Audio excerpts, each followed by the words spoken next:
Welcome back, trainers, and in this video we're going to be going over some more leaks as well as giving you tips on how to get 8,000 XP per catch. This is going to be insane, so got some tips on that so you can get to level 50 before the time is up. You got a couple more days, as well as a few other things. We have a Gigantamax Gardevoir to talk about. We're going to go over that briefly.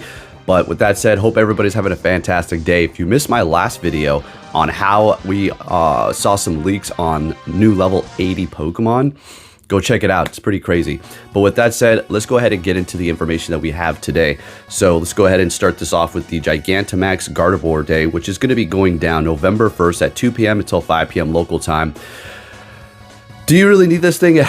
Not really. I'm not going to dog on it. You know, it's another Gigantamax they need to throw out there and get it over with. The event bonuses, max particle collection is going to increase to 1,600. All power stops will have the Gigantamax Gardevoir. The power spots will refresh more frequently every 30 minutes. And then you're going to see ×8 max particles from the power spots. 2 additional special trades. Remote raid limit is going to increase to 20. ×2 max particles from exploring after you do initially collect the ones that you had already been exploring initially. And then 1/4 adventure distance for receiving max particles. So those are your bonuses.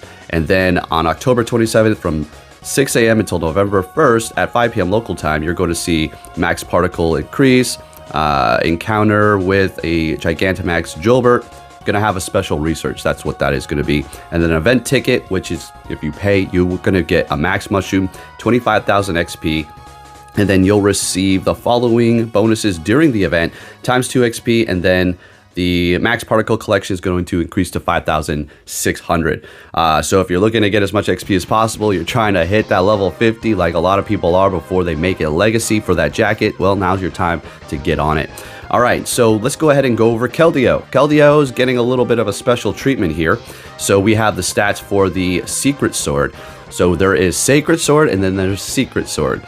So these numbers are not set in stone, but let's see what we have for PvP. The damage or the power is going to be 70, energy is going to be 35, and this has actually been reverted, this part here. 100% chance to decrease the target's attack by 1 stage. That has been reverted.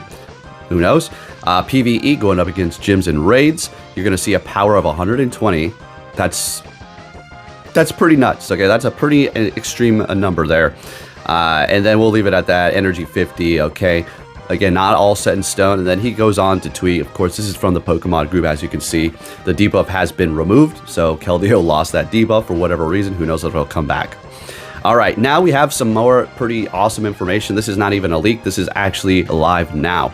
So trainers can now see Pokemon special background when trading with trainers in Pokemon Go.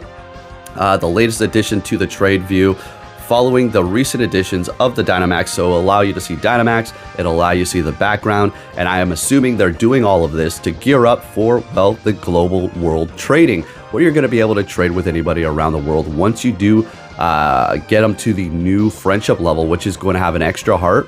We do not know how many interactions it is going to take to finally get to that new friendship level, but it is going to be called Best Friend Plus, in which once you get there, you do have a better chance to become, I'm not sure if it's lucky friends or the Pokemon that you trade to become lucky. It's one of the two. Go ahead and let me know down below. And then of course you will have the opportunity to trade with people globally once you get them to that new friendship level. So they're all gearing up for this. Like, I understand a lot of things they do is stupid. Oops, we forgot this. Oops, we forgot that. But they are moving in the right direction in some ways, okay? Now let's go ahead and take a look before we get into the tip for that extreme amount of XP per catch. Counters for the Gigantamax Gardevoir. Should have went over this right after that information, but I just want to go over it really quick. So we have Excadrill, of course, Metagross with Zen Headbutt. Now, this is one of the reasons why I was telling you to not be too hasty on just using an Elite TM, or like all of you love to correct me, because if I check off the checklist with 100 things and I miss one, you are going to definitely put my feet to the flame. But you told me that you can evolve them during the event to receive Shadow Claw. Very good. Good job. Glad you did it. But I hope you do have one with Zen Headbutt, because now you're stuck with a legacy, and if you remove it, you're going to have to use another quick TM. Or you can make 2. Moving it on. Eternatus, Zamazenta Crowned, Zacian Crowned. Number 9 is going to be Drillodon, and I haven't personally powered one up. I've only get good IVs on that thing. That's crazy, right?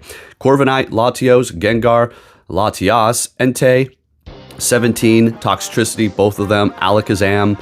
I would love a shiny Abra to make a Gigantamax Alakazam. I would really like that. Classic Psychic type Pokemon. Zapdos, Omnistar, max my shiny out with horrible IVs. I just didn't even think about it. I don't even regret it. Meditang, okay, it's because it has psychic moves, and we'll stop there at 22. Yeah, that's about it. All right, here we go. So this is going to be from a post here on the X or Twitter or whatever you want to call it nowadays.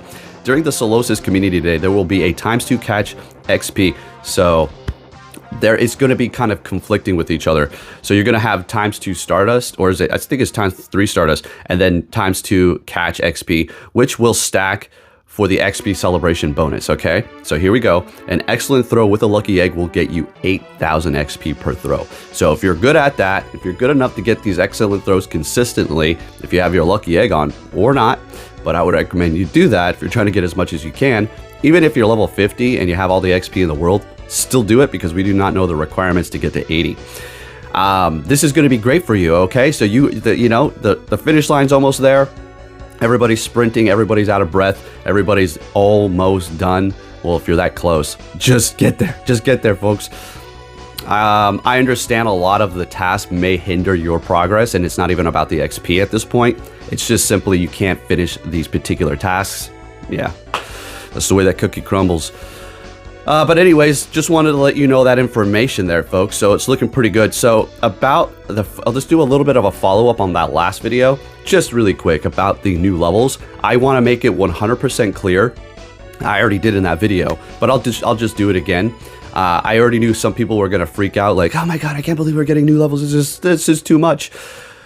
You make yourself way too stressed out for no reason. Okay, so this is not actually going to be taking place when we get our new levels. They stated it themselves in the blog about the new levels, and they had no indication or no hint as to when or if these Pokemon are going to actually be reaching level 80 anytime soon.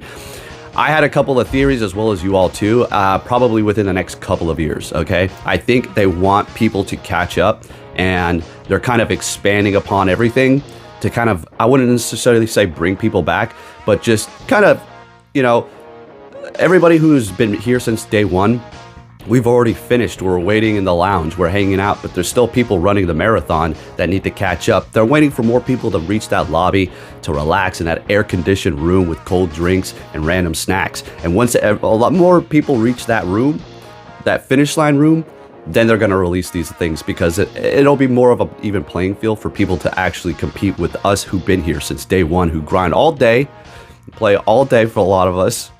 That's just the way it is. That's my thought process. But hey, there you have it, folks. If you did enjoy this video, if you can give it a thumbs up, that'd be much appreciated. I'm going to go get myself a high trapple.